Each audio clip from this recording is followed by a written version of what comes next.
Hey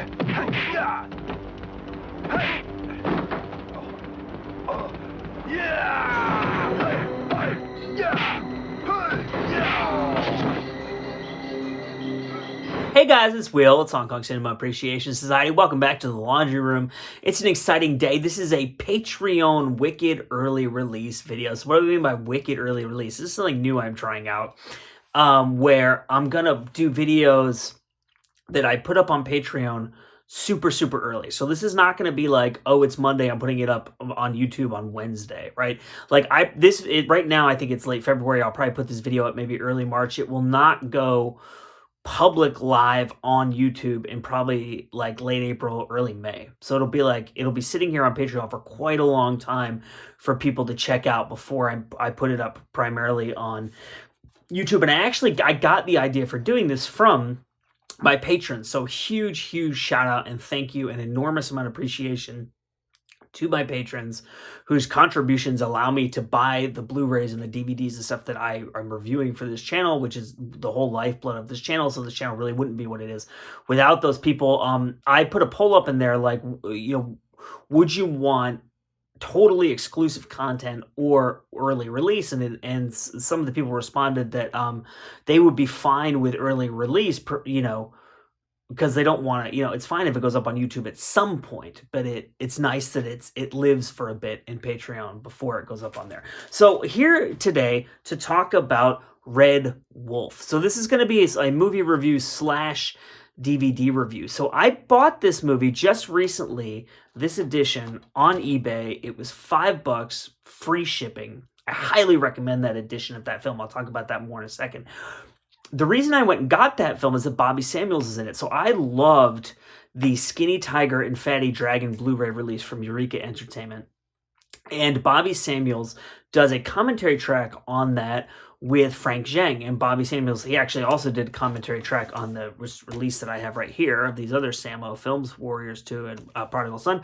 And he was good friends with Sammo Hung for many years when he lived in Hong Kong. And I just was blown away by him on that commentary track. I mean, he's just so interesting, and it's so much amazing insight into the films, into Sammo Hung's character, like really amazing stories about living in Hong Kong, about living in Philadelphia, growing up watching these movies. Like, he's just such a fascinating and amazing person. And I realized that I hadn't really seen any of his Hong Kong films. So I went out, I went on eBay, and I found this one for, like I said, $5, free shipping. Hell yeah. So this is a Yuen Woo-ping film. It came out in 1995. Yuen Woo-ping obviously is very famous as being the fight choreographer for the Kill Bill movies, for the Matrix movies, for Crouching Tiger, Hidden Dragon, but also incredibly famous in Hong Kong as a fight choreographer and a filmmaker. And so the movie stars Kenny Ho, who is this guy right here, and he is in Project A2, I believe, and he's in Police Story 2 and a bunch of other movies like that. And it also stars Christy Chung, who is right here, and she looks quite a bit like Anita Mui. And some people I have actually thinks that they thought Anita Mui was in this film, because there are a couple scenes in particular where it's like, wow, she really looks like Anita Mui. Elaine Liu is in this film. Colin Chu is in this film, who is awesome. He is in the really famous fight with Donnie Yen in Flashpoint at the end there, which is like a really well-known fight.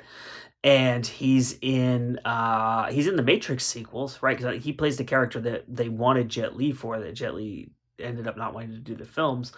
And I think he's in Bodyguard from Beijing, which is a Jet Li film from the mid-90s. He's in a ton of stuff, so you will absolutely recognize him. He kind of reminds me of Jet Li. He has this very kind of graceful, but also like very impactful style of fighting, and he has kind of this very intense expression on his face when he's playing certain types of characters, and it reminds me a little bit of Jet Li. So, and then Bobby Samuels is in this film. Obviously, Mike Miller is in this film, who's Australian, who is a martial artist who's in a bunch of Hong Kong films in the 90s. And so that's basically information there about the cast. To give you an idea of what the film is about, it's basically an Under Siege ripoff. It's the best way to put it. It's like a Hong Kong remake of Under Siege, but probably unofficially. It's a cruise ship that is going out for a New Year's Eve party. And the Kenny Ho character is a cop well, he's a former cop, and he has kind of a dark past, and he ended up leaving the police force, and he's working as a security guard on this boat, and the boat is taken over by terrorists, and he's there basically, right? It's like Die Hard kind of setup. Obviously, Under Siege being Die Hard on a boat in the same way that Passenger 57 is Die Hard on a plane, and you have all these Die Hard type movies, right? I also see direct Die Hard influence on this film. Like, there's a lot of Under Siege stuff where you're like, oh yeah, okay, yeah, that's in Under Siege, that's in Under Siege, right?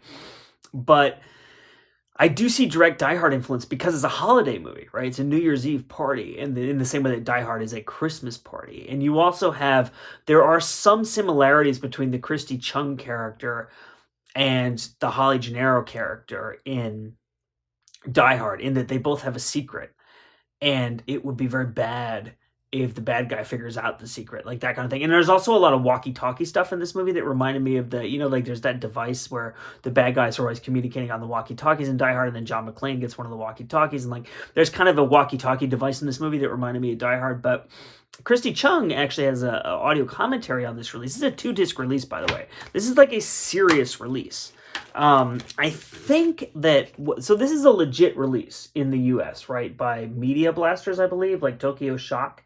And I kind of think what they did was just got permission to, or paid for a license or whatever for the Hong Kong Legends release, because the bonus features have Hong Kong Legends branding on them. So I imagine they just bought those and then they just put it out.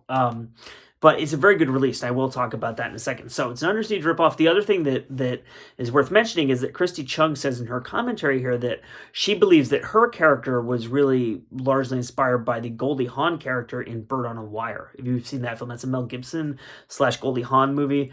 I think it's from the early 90s. It might be the late 80s. I haven't seen that movie in probably like 30 years. I saw it when I was a kid, and I really liked it as a kid, but I really have not seen it in years. I loved Mel Gibson as a kid because I loved the Lethal Weapon movies, but I should probably rewatch that one.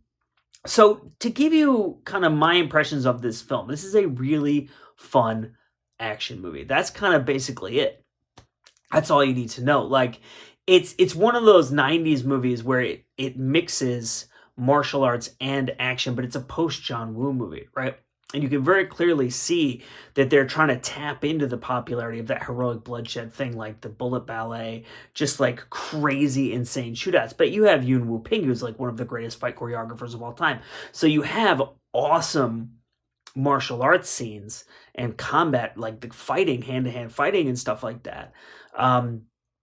And the Kenny Ho has like pretty long legs, long arms, so he's getting some pretty awesome kicks in there. It's really fun to watch. Yuen Woo-ping is very good at choreographing fight scenes that are like really eye popping, right? They're just like big kicks, throwing things at each other, like hitting each other. Like there's a fight scene in a gym. There's like a gym on the boat, and in this movie, and they're like the dumbbells come out, and they're hitting people with weights, and like the guy falls on the treadmill and goes flipping backwards. Like really cool, like very visual stuff like that. Regarding the plot, there are some really interesting twists actually in this film.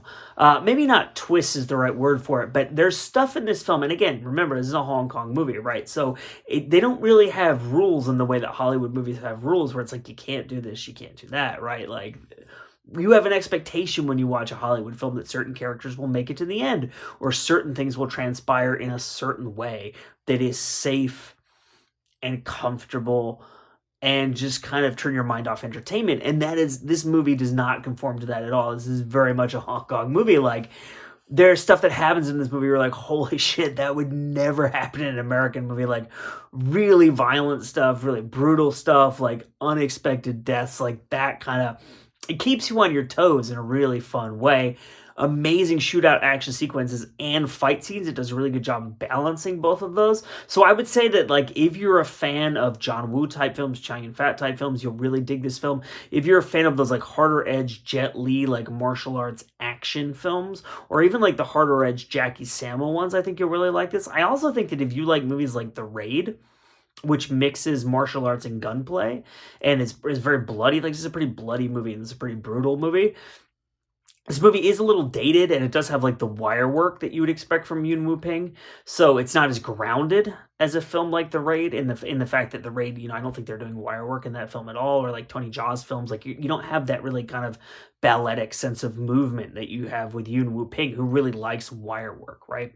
So just be aware of that. But I do think that if you're a big fan of movies like The Raid and those kind of more modern films that mix like hard-hitting fighting, like Scott Adkins types films with gunfights, you'll probably really dig this film.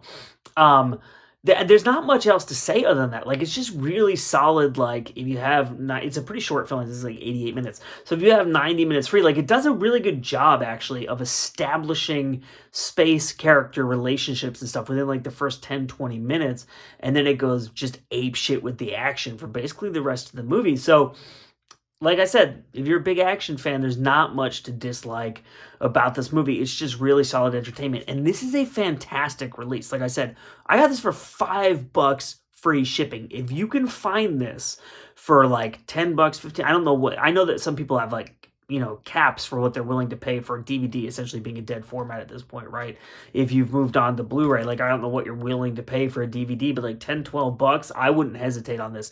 It has, like I said, a commentary track with Christy Chung, who's in the film, and she kind of walks through, there's a guy interviewing her, and so he'll ask her questions like, what was it like to work with this person? How did you get the role? Like, and she just goes through everything. Like, this person was super nice. It was really interesting. Like, it's really, really awesome. It really gives you a great view of what it was like to be on the set making the film.